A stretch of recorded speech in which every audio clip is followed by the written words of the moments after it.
வணக்கம். எது நிஜம், எது சும்மா தோற்றம்? இந்த ஒரு கேள்வி நம்ம எல்லாரையும் யோசிக்க வைக்கும் இல்லையா? ஆமா, நிச்சயமா. இன்னைக்கு நாம இத பத்தி கொஞ்சம் ஆழமா பேசப் போறோம். பகவத்கீதையில இருந்து சில வரிகள், அதாவது 2ஆம் அத்தியாயம் சூத்திரம் 16ல இருந்து 19 வரைக்கும். கூடவே ஓஷோவோட சில விளக்கங்களும் பார்க்கலாம். ஆமா.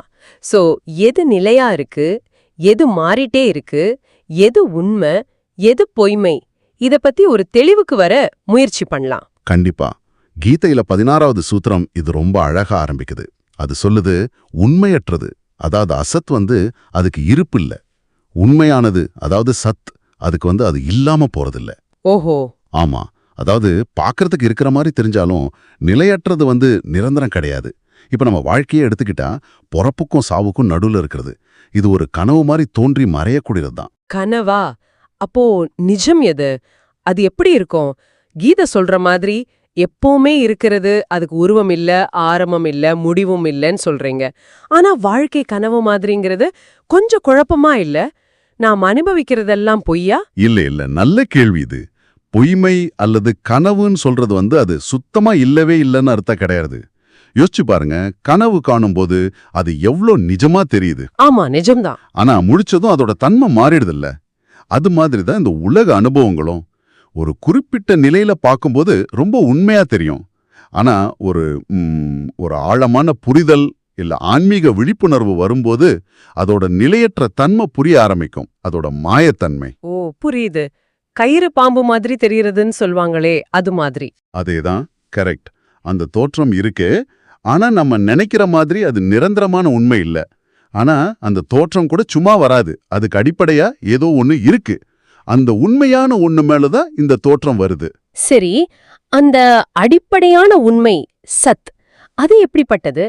அடுத்த சூத்திரம் 17வது சொல்லுது, அது அழிக்க முடியாதது, எல்லா இடத்திலும் பரவி இருக்கு, ரொம்ப நுட்பமானது, அதாவது சூக்ஷ்மம்னு. இந்த நுட்பமானதுன்னா என்ன அர்த்தம்? நம்ம அறிவுக்கு எட்டாததா?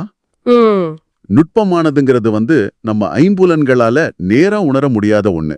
மனசால கூட முழுசா புரிஞ்சுக்க முடியாது. இது வெறும் தெரியாதது, அன்னோன் இல்ல. அதையும் தாண்டி அறியவே முடியாததுங்கிற நிலையில இருக்கு. அறியவே முடியாததா?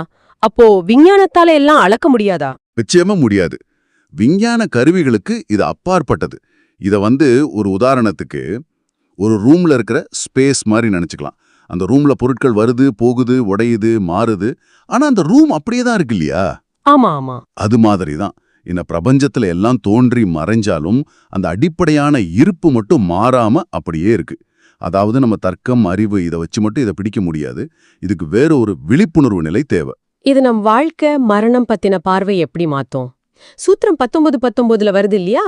உடல் அழியக்கூடியது அது அசத், ஆன்மா அழிவில்லாதது அது சத். இதனாலதான் கிருஷ்ணர் அர்ஜுனன் கிட்ட போர் செய்யின்னு சொல்றாரு. ஏன்னா உடல் அழிஞ்சாலும் ஆன்மா அழியாதுன்னு. இது கேட்கறதுக்கு கொஞ்சம் நம்ம சாதாரண அறநெறி கருத்துக்களுக்கு எதிரா இருக்கே. ஆன்மா அழியாதுன்னா கொல்றது சரியா? ரொம்ப முக்கியமான கேள்வி கேட்டீங்க.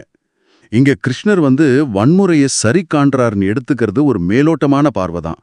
அவர் என்ன சொல்ல வர்றாருன்னா, நல்லது, கெட்டது, வன்முறை, அகிம்சை, இந்த மாதிரி நாம பார்க்கிற இரட்டை தன்மைகள் எல்லாமே அந்த நிலையற்ற உலகத்தோட, அதாவது அந்த கனவோட பாகங்கள் தான்.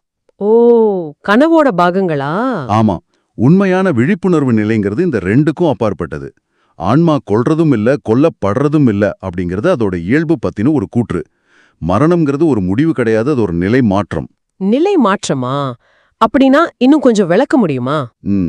ஓஷோ பிரம்ம யோகின்னு ஒரு யோகியோட உதாரணத்தை சொல்றாரு.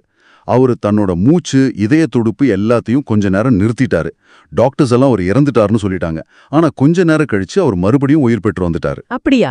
இது என்ன காட்டுதுன்னா, இப்போ கரண்ட் இருக்கு, பல்பு எரியுது. பல்பு ஆஃப் பண்ணிட்டா கரண்ட் இல்லாம போயிடுதா? இல்லையே, அது வெளிப்படாம இருக்கு, அவ்வளவுதான். அது மாதிரி மரணம்ங்கிறது ஆன்மா இந்த உடல்ல வெளிப்படாத ஒரு நிலைக்கு போறது. அது ஒரு மறைதல் தானே தவிர அழிதல் இல்ல. இது மரணத்தை பத்தின நம்ம பயத்தையே மாத்தக்கூடிய ஒரு சிந்தனையா இருக்கு. நிச்சயமா. பயத்தை மாத்தி பார்வையை வேற மாதிரி ஆக்கும். ஆக மொத்தத்துல இந்த கீதை வரிகளும் ஓஷோவோட விளக்கமும் நமக்கு என்ன சொல்ல வருதுன்னா, நிலையான உண்மை, அதாவது ஆன்மா இருப்பு எது, அப்புறம் மாறிட்டே இருக்கிற தோன்றி மறையிற பொய்மை, அதாவது உடல், இந்த உலகம், நம்ம எண்ணங்கள், இதெல்லாம் எதுன்னு பிரிச்சு பார்க்கறது தான் உண்மையான ஞானம். இது ஏதோ தத்துவம் பேசுறதுக்கு மட்டும் இல்ல, நம்ம வாழ்க்கையை அணுகிற விதத்தையே மாத்தக்கூடியது இல்லையா? ரொம்ப சரியா சொன்னீங்க. இந்த வித்தியாசத்தை உணர்றதுங்கிறது வாழ்க்கையை விட்டு ஓடி போறதில்ல. அதுக்கு பதிலா வாழ்க்கையில வர்ற ஏற்ற இறக்கங்கள், இன்பம் துன்பம் எல்லாத்தையும் அதோட நிலையற்ற தன்மையோட சேர்த்து புரிஞ்சுக்கிட்டு ஒரு பக்குவத்தோட ஏத்துக்கிறது. பற்றில்லாம நம்ம கடமையை செய்யறது. அப்போ நீங்க யோசிச்சு பாருங்க, நம்ம வாழ்ற இந்த உலகமே ஒரு விதத்துல கனவு மாதிரி இருக்குன்னா, உங்க டெய்லி லைஃப்ல சின்ன சின்ன விஷயங்கள்ல விழிச்சுக்கிறது அப்படிங்கிறதுக்கு என்ன அர்த்தமா இருக்கும்?